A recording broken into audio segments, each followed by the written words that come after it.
আজকে রিওদের স্কুল থেকে Valentine's day উপলক্ষে গিফট দিয়েছে। ও আরো একটা গিফট আছে, দাঁড়াও দেখাচ্ছি। This is for me from Rio on Valentine's Day, and also there is an accident. ওই যে কি করছে দেখো। আরে ওটা অত জোরে না, আবার ছিটকাবে।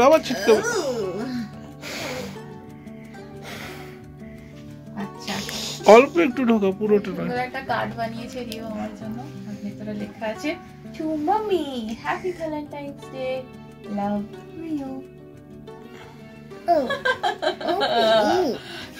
Best valentine's day gift ever. তো এটা আর প্যাকেটটা যেটা দেখালাম তার মধ্যে ছিল একটা এরকম, এটা যেন কি এটা বলে, নিয়ন ব্যান্ডস। হ্যাঁ নিয়ন ব্যান্ডস, বাট এটা আলো জ্বলছে না, এটা আলো জ্বলে বেন্ড। আমরা ব্লগে আগে দেখিয়েছিলাম, আমরা নিয়ে গেছিলাম। আর এই যে শুরু হয়ে গেছে, বাবল দিয়েছে। আর বেলুন দিয়েছে, বেলুনের আবার এটা কি, একটা গার্ডারও দিয়েছে। মাঝখানে আবার ফাঁকা আছে। ও এটা লাভ সাইন বেলুন, ওই জন্য। আচ্ছা আচ্ছা, ফোলালে বোঝা যাবে। গ্রেট আইডিয়া, স্কুলে এইসব জিনিস খুব ভালো হয়। আজকে তো ভ্যালেন্টাইন্স ডে, যদিও ব্লগটা আজকে মানে কিছু আমি সেরকম বানাচ্ছি না, জাস্ট এইটুকু জিনিস নতুন বলে তাই ভাবলাম যে তোমাদের সাথেও শেয়ার করি। এখানকার স্কুলগুলোতে কিন্তু ভ্যালেন্টাইন্স ডে তেও কিন্তু স্পেশাল কিছু হয়। আর এরকম একটা কি রিং দিয়েছে, সেই এখন এগুলো খুব মানে পুরোনো হয়ে গেছে, বাট এটা একটা সময় খুব ট্রেন্ডিং এ ছিল, যে বাবলের মতো পটপট করে আওয়াজ হয়। তো এই হচ্ছে রিওর ভ্যালেন্টাইন্স ডে তে পাওয়া স্কুল থেকে গিফট, আর আমার জন্য ওর থেকে বানানো ভ্যালেন্টাইন্স। এটা কি স্কুলেই বানিয়েছে? হ্যাঁ, সবার জন্য বাইরে টেবিলে রাখা ছিল, নাম লিখে লিখে যে যেটা বানিয়েছে, প্রত্যেকেই বানিয়েছে যে যার মায়ের জন্য। তো রিও আমার জন্য বানিয়েছে, রিওর নাম লেখা ছিল, আমি গিয়ে ওটা পিক করলাম। অলিভিয়া বললো যে Rio, have you shown your card to your mommy? Yes, I have collected already. Okay,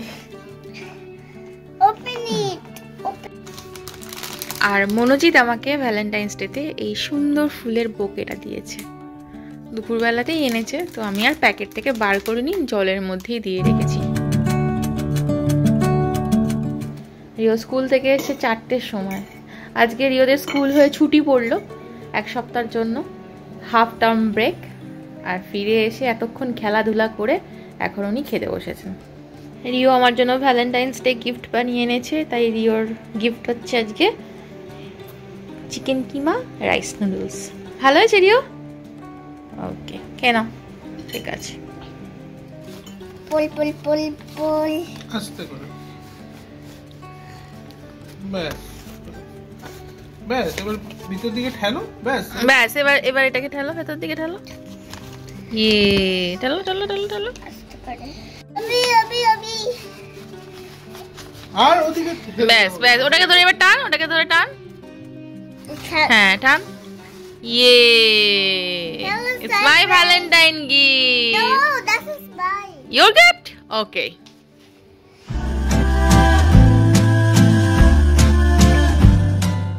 Hello everyone, good morning.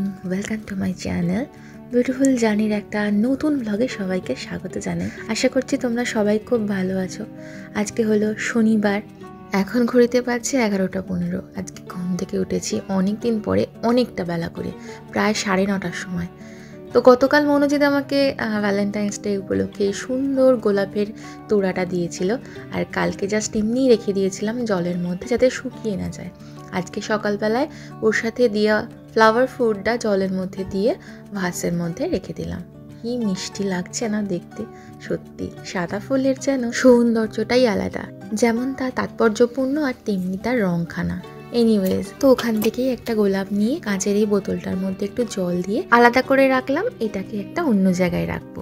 বাড়ির আনাচে কানাচে একটু ফুল থাকলে না দেখতে সত্যিই বড় ভালো লাগে। আর এদিকে বাকি ফুলের যে ভাসটা ছিল সেটা ডাইনিং টেবিলেই রাখলাম। চোখের সামনে ফুল দেখলে মনটাও বেশ ভালোই থাকে। মাঝে অনেকটা সময় পেরিয়ে গেছে, আমার এখানে লাঞ্চও হয়ে গেছে বানানো। তো গতকাল আমি একটু চিকেন রেজালা বেশি করেই বানিয়ে রেখেছিলাম, আর প্ল্যান ছিল এর সাথে একটু ফ্রাইড রাইস বানিয়ে নেব। সেই মতো আমি ভাতটাও বানিয়ে একদম রাতে ঠান্ডা করতে বাইরেই রেখে দিয়েছিলাম, সবজিও কেটে রেখেছিলাম। আর সকালবেলায় যেহেতু একটু দেরি করে ঘুম থেকে উঠেছি, তাই ঝটপট করে তাড়াতাড়ি বেশ হয়েও গেছে সব কিছু রেডি করে রাখাতে। ফ্রাইড রাইস হয়েছে, এবার উপর থেকে গার্নিশিংয়ের জন্য দরকার হচ্ছে পেঁয়াজ পাতা। তো আমার কাছে সবসময় একটা দুটো থাকে।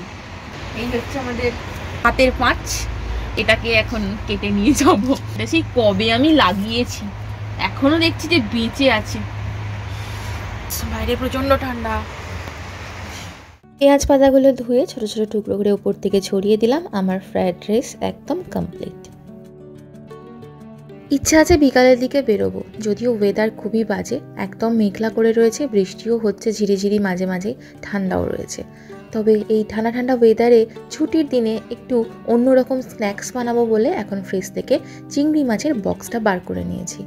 বেশ বড় বড় সাইজের চিংড়ি মাছ রয়েছে, ভাবলাম এগুলো দিয়ে জিরো অয়েল প্রন কাটলেট বানাই।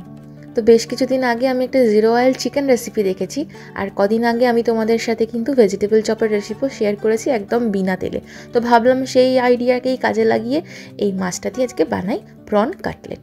তো এইগুলো না বাংলাদেশ থেকে আসা চিংড়ি মাছ, বেশ বড় বড় সাইজের পেয়েছিলাম বলে আমরা নিয়ে এসেছিলাম 2 বক্স। 1 কিলো করে প্যাকেট থাকে, আর বেশ সাইজেও ঠিকঠাক। তো প্রথমে আমি চিংড়ি মাছগুলোকে ধুয়ে পরিষ্কার করে নিয়েছি, তারপরে একটু চাপ দিয়ে চ্যাপটা করে নিয়ে ওর মধ্যে লেবু, গোলমরিচের গুঁড়ো, নুন আর ধনে পাতা, আদা, রসুন, কাঁচা লঙ্কার পেস্ট দিয়ে ভালো করে মাখিয়ে ম্যারিনেট করে নিয়ে এবার এটাকে একটা ক্লিং র্যাপ দিয়ে মুড়িয়ে ফ্রিজে রেখে দেবো প্রায় ওই আধা ঘন্টার জন্য।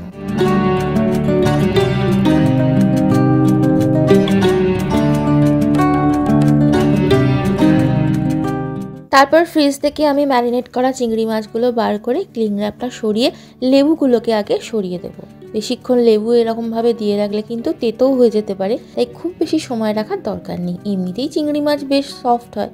এবার এখানে আমি আগের দিনের মতনই ময়দা কর্নফ্লাওয়ারের একটা ড্রাই কোট বানিয়ে নিয়েছি, সেটাতে প্রথমে কোট করলাম চিংড়ি মাছগুলোকে, তারপর কর্নফ্লাওয়ার আর ময়দার যে লিকুইড ব্যাটারটা বানিয়েছি সেটার মধ্যেও একবার কোট করে নিয়ে প্যানকো ব্রেড ক্রাম ইউজ করছি এখানে, ওতে কোট করে নিলাম। এক এক করে সমস্ত চিংড়ি মাছগুলো ভালো করে কোট করে নিয়ে আমি রেডি করে নিয়েছি। এবার এটাকে ফ্রিজে রেখে দিয়ে আমরা লাঞ্চটা করে নেব, তারপরে চলে যাব বাজার করতে। ফিরে এসে বানাবো জিরো অয়েল প্রন কাটলেট। এবার শোন, বলছি কোথায় যাচ্ছিস তুই? স্কুলে যাচ্ছিস? আজকে কি বার? আচ্ছা মানডে, আজকে স্যাটারডে। স্কুলে যাচ্ছিস? এবার দেখা তুই কি কি নিয়েছিস। যাচ্ছে ও বাজারে, আর নিয়েছে দেখো পিঠে একটা ব্যাগ। তোর ব্যাগে কি কি আছে বলে দে একটু। হ্যাঁ, আর আর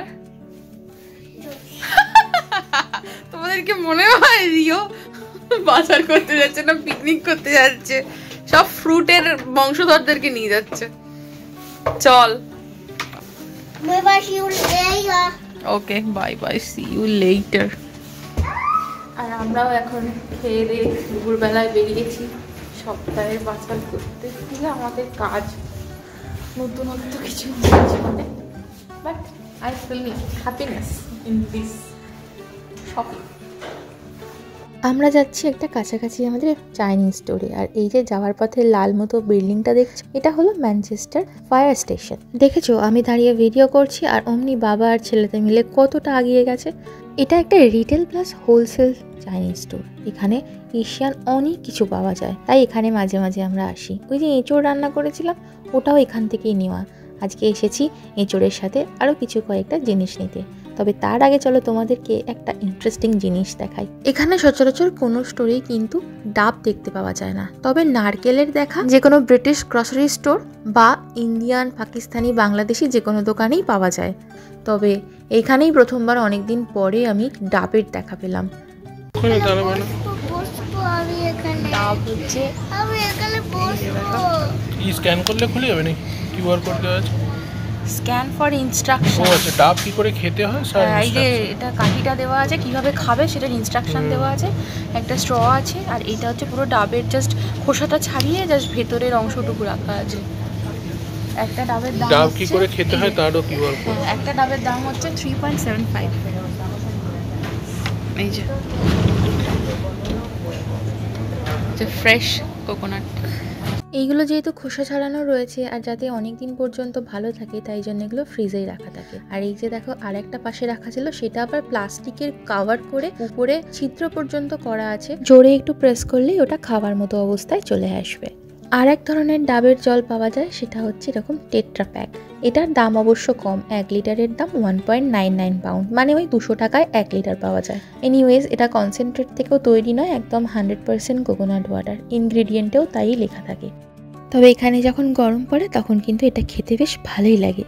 এই ক্লিপিংসগুলো লিডিলে নেওয়া। সেদিন লিডিলে বাজার করতে গিয়ে দেখলাম ওখানেও এসেছে এরকম হোল কোকোনাট, তবে দামটা অনেকটাই কম। সাথে দুটো জিনিস দেওয়া আছে, একটা স্ট্র আর একটা নারকেলটাকে ছিদ্র করার জন্য একটা সরু কাঠির মতো অংশ দেওয়া রয়েছে। দেখে মনে হলো অতটাও নরম হবে না যতটা চাইনিজ স্টোরে দেখেছিলাম। আর একটা নারকেলের দাম এখানে 1.99 পেন্স, মানে ওই 200 টাকার মতো ইন্ডিয়ান কারেন্সিতে।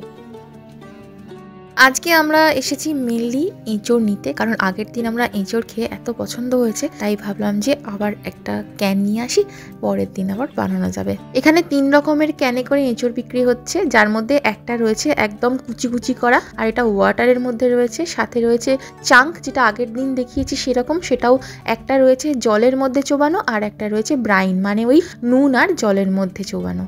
জলের মধ্যে রয়েছে এই ক্যানগুলোর দাম 1.45 পাউন্ড, আর যেটা ব্রাইনের রয়েছে সেটার দাম 1.20 পাউন্ড, মানে ওই 150 টাকা আর 120 টাকার মতো দাম।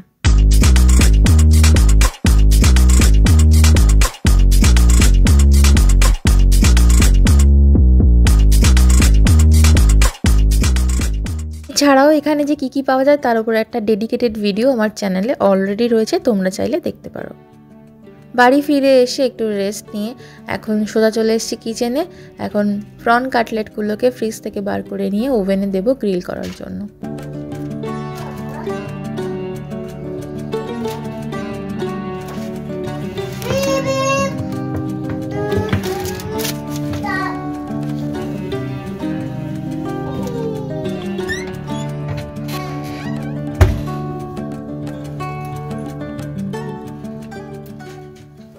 ওদিকে প্রন কাটলেটগুলো হতে থাক, ততক্ষণ আমি তোমাদেরকে দেখিয়ে দিই কী কী কিনলাম ওখান থেকে। তো আজকে একটা ফরচুন কুকিজের পুরো বক্স নিয়ে এসেছি। এর মধ্যে এরকম ছোট ছোট প্যাকেটে এক একটা করে কুকিজ রয়েছে। তো রিওদের স্কুলে চাইনিজ নিউ ইয়ার উপলক্ষে দিয়েছিল, রিওর খেতে খুব ভালো লেগেছিল, তাই ভাবলাম একটা প্যাকেট নিয়ে যেতেই পারি। আর নিয়েছি এখানে রাইস ভার্মিসেলির 2টো প্যাকেট, অ্যাকচুয়ালি এটা দিয়ে নুডলস এবং সিমাই দুটোই বানাই আমি।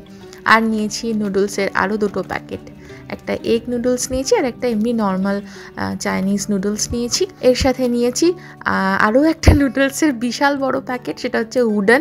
এটা আমি অনেক দিন ধরে খুঁজছিলাম, এটা তৈরি করা পাওয়া যায় কিন্তু এরকম ড্রাই কখনো দেখিনি, তো এটা দেখে মনোজিৎই বললো যে একটা নিয়ে নাও। সাথে নিয়েছি একটা রাইস পেপারের প্যাকেট, এটা দিয়ে মোমো বানাবো ময়দার পরিবর্তে।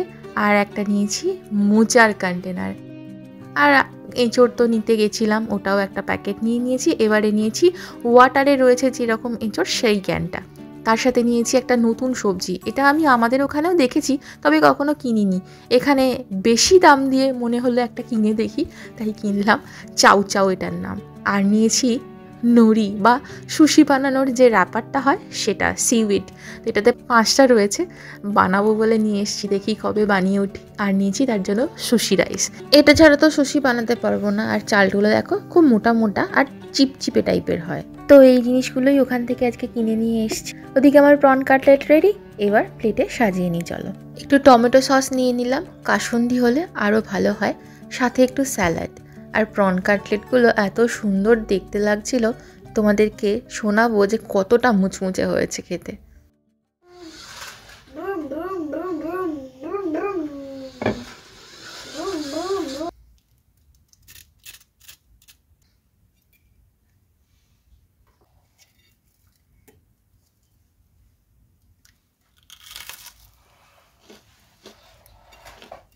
এর সাথে সাথে আজকের ব্লগটা এখানেই শেষ করলাম। ব্লগটা ভালো লাগলে লাইক করতে ভুলো না, কমেন্ট করে জানিও। নতুন দেখলে চ্যানেলটা অবশ্যই সাবস্ক্রাইব করে নিও।